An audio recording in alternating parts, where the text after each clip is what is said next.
गुणवत्ता की गारंटी है हमारी पहचान। हर प्रकार के रुद्राक्ष, जेमस्टोन, ब्रेसलेट रत्न और पूजा सामग्री मंगाने के लिए हरिद्वार का भरोसेमंद रुद्रजोन। Website rudrajon.un.com। ऑर्डर देने के लिए अभी कॉल करें। 4 पीढ़ी से आपकी सेवा में तत्पर हैं। आप भी हमें सेवा का अवसर प्रदान करें, गारंटी हमारी।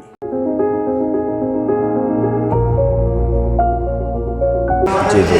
संकट मोचन है महाराज, किसी को संकट आएगा ही नहीं। हम खूब पढ़े लिखे हैं, अच्छी जगह हमने जॉब की है, बहुत बढ़िया, सब कुछ किया है स्टैंडर्ड, लेकिन जब हमें लगा कि हम तो किसी और कार्य के लिए आए हैं तो हमने रास्ता बदल लिया। और भगवान ने इस तरह के रास्ते खोले हैं, इस तरह के रास्ते खोले, तो हम कैसे कह दें कि संकट हरते नहीं। बिल्कुल। फिर जी जी जी। सुनते हैं हनुमान,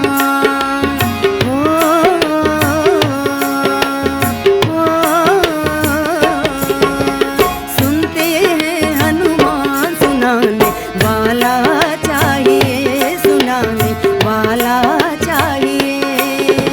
सुनते हैं हनुमान,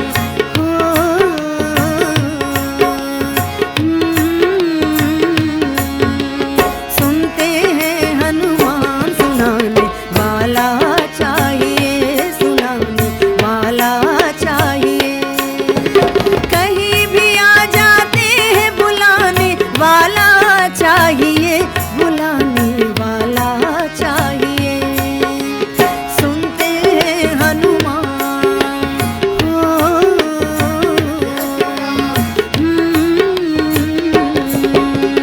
सुनते हैं हनुमान, सुनाने वाला चाहिए, सुनाने वाला चाहिए।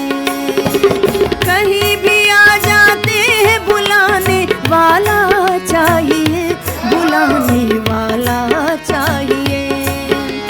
सुनते हैं हनुमान,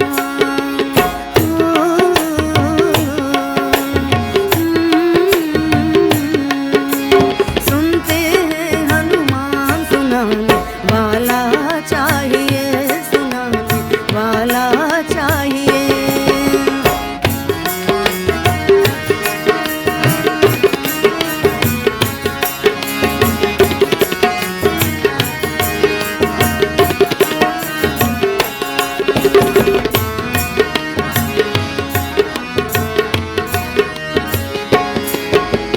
मंगल मूर्ति मारुति नंदन, हाथ जोड़ कर करूं मैं वंदन।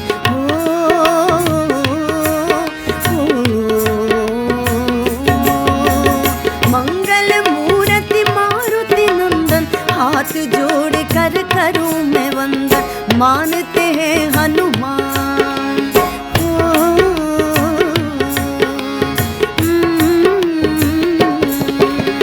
मानते हैं हनुमान, मनाने वाला चाहिए, मनाने वाला चाहिए। मानते हैं हनुमान, मनाने वाला चाहिए, मनाने वाला चाहिए। सुनते हैं हनुमान,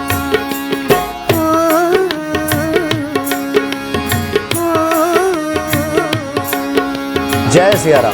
जय श्री राम। सब सुख लहे तुम्हारी शरणा, तुम रक्षक काहू को डरना। हनुमान जी की पूजा आराधना से जीवन में सब संभव है, और हमारी कोशिश यही है कि सिद्ध महात्माओं से बात करके या आपके मन में इस विचार को, इस श्रद्धा भाव को प्रबल किया जाए कि हनुमान जी सब कर सकते हैं। परम पूज्य बाबा जी हमारे सामने उपस्थित हैं। बाबा जी जिन से आए हैं। बाबा जी आपका शुभ नाम? अरविंदानंद अरविंदानंद गिरी जी महाराज हैं। बाबा जी अभी कुछ देर पहले भगवान शिव की महिमा का आपने बखान किया। हम चाहेंगे भक्तों के कल्याण के लिए, गोस्वामी जी ने लिखा भी है कि सब सुख लहे तुम्हारी शरणा।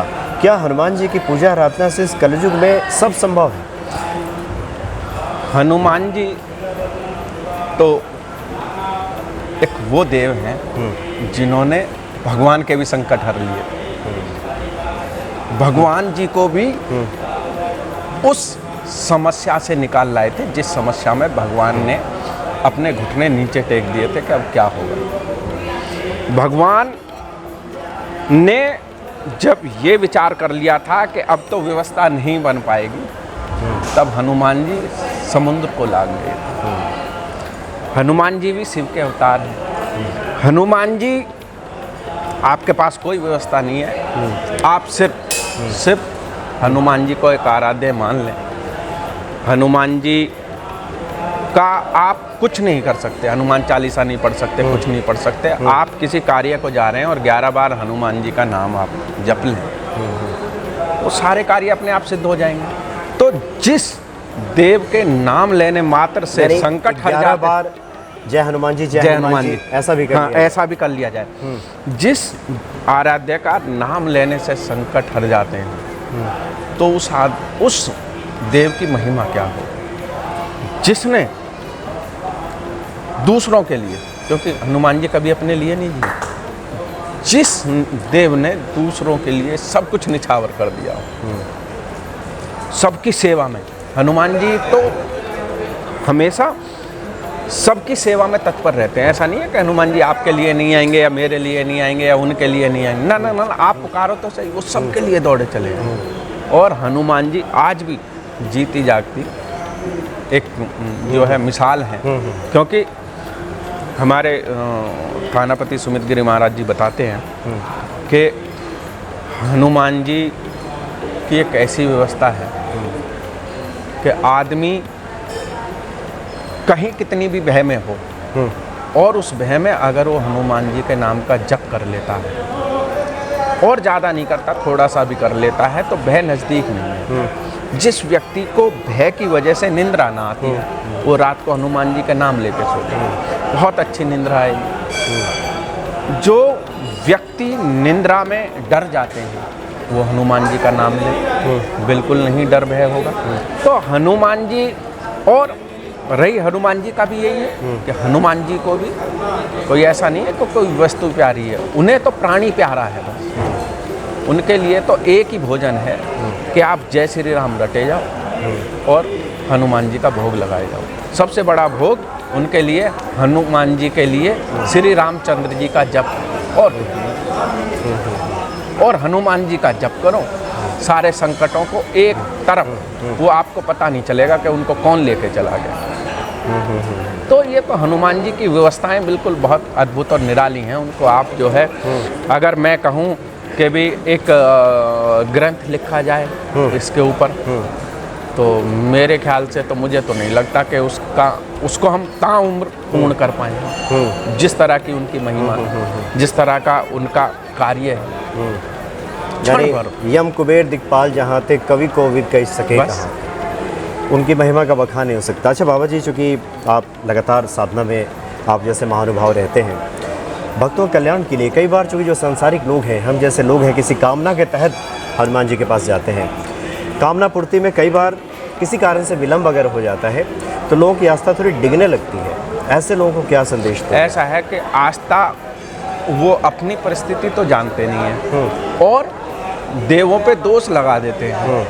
अभी आप सोचो कि हमने सोचा कि आज हमें अच्छा भोजन बनाना है, ठीक, अब भगवान आपको सद्बुद्धि दे देंगे, व्यवस्थाएं आपको बनवा देंगे, लेकिन बनाना तो आपको ही पड़ेगा। अब सोचें कि भगवान ही बना के लाते हैं।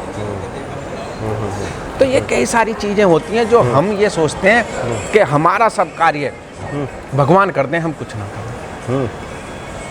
तो ये हमारी मनोवृत्ति बहुत गलत है, हमें करना पड़ेगा। और ये लोग बोलते हैं कि ये हमारे तो संकट नहीं कटेंगे, तो ऐसा बिल्कुल नहीं होता और बिल्कुल ही नहीं होता। ये सब मिथ्या की बातें हैं।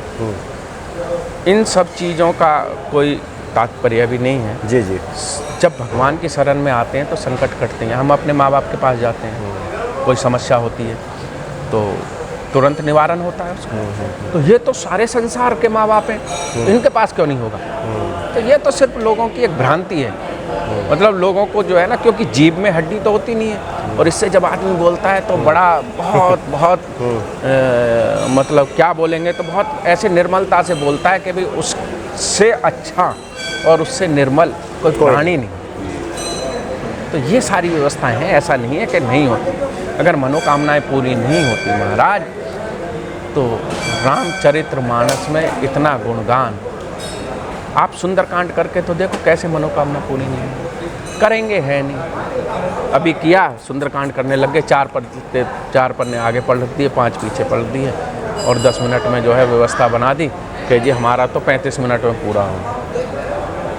आपने सिर्फ एक स्पीड बनाई लेकिन एक श्रद्धा नहीं रखी, वो भाव नहीं आया। तो जब तक भाव नहीं है व्यवस्था में तो कैसे व्यवस्था बने। जी जी जी। आप भोजन कर रहे हैं, भोजन में भाव नहीं है तो आपके लिए विष है। आप शरीर भोजन नहीं कर रहे हैं और भाव है तो अमृत है आपके लिए। सही कहा आपने, भाव के साथ भोजन किया जाए तो शरीर को लगता भी है। हमारे गुरुजी कहते हैं, सुमित गिरी महाराज जी ये कहते हैं, थानापति जी, कि अगर आपको व्यवस्था में अच्छा रहना है तो आपको भजन करना होगा। भजन करोगे तो जो भी आप भोजन करोगे वो अमृत होगा, भोजन नहीं होगा। तो इसलिए इन व्यवस्थाओं को हमें अपना के रखना चाहिए। हम भोजन से पहले जो है गायत्री मंत्र का जाप करते हैं, भोजन मंत्र का जाप करते हैं, तो इसलिए नहीं करते कि भगवान पैदा हो जाते हैं, इसलिए करते हैं कि हमारी श्रद्धा उस भोजन के प्रति प्रसाद रूप में हो जाती है। और प्रसाद जो होता है वो पवित्र होता है और पवित्रता जो लाती है वो व्यक्ति को निर्मल कर देती है। निर्मलता जो होती है वो व्यक्ति को उत्थान की तरफ ले जाती है और व्यक्ति का समाज में उत्थान एक नई दिशा है। जो व्यक्ति समाज में व्यवस्था नहीं बना सकते वो कुछ भी नहीं कर सकते। और ये व्यवस्थाएं तभी बनती हैं जब भगवान का आशीर्वाद होता है और भगवान तभी खुश होते हैं जब हम उन्हें स्नेह के अनुसार उन्हें पुकारते हैं या उनको मनन करते हैं। हनुमान जी का करके देखो मनन, आप देखो क्या आपको व्यवस्था मिलेगी। जी जी, यानी धैर्यपूर्वक हनुमान जी की आराधना किया जाए तो इसमें हो नहीं सकता कि चूँकि जो दायक फलचा, चारों फल तो देने वाले हनुमान बस। जी ही हैं। जी जी। संकट मोचन है महाराज, किसी को कोई संकट आएगा ही नहीं। हम खूब पढ़े लिखे हैं, अच्छी जगह हमने जॉब की है, बहुत बढ़िया, सब कुछ किया है स्टैंडर्ड, लेकिन जब हमें लगा कि हम तो किसी और कार्य के लिए आए हैं तो हमने रास्ता बदल लिया और भगवान ने इस तरह के रास्ते खोले हैं, इस तरह के रास्ते खोले, तो हम कैसे कह दें कि संकट हरते नहीं। बिल्कुल।